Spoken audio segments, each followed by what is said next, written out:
আজকে কিছু বলার আছে কেউ বলবে? কেউ বলতে পারে?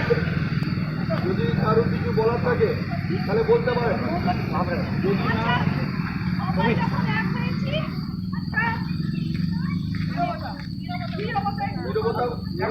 নীরবতা পালন করে মোমবাতিগুলো মন্দিরে সবাই দিয়ে আমাদের আজকের অনুষ্ঠানটা এখানে সমাপ্তি ঘোষণা করবো। রাহুল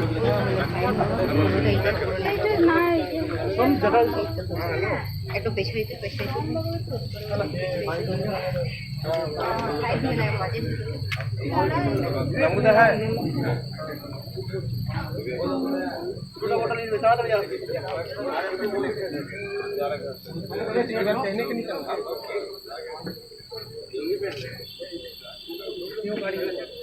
দীপক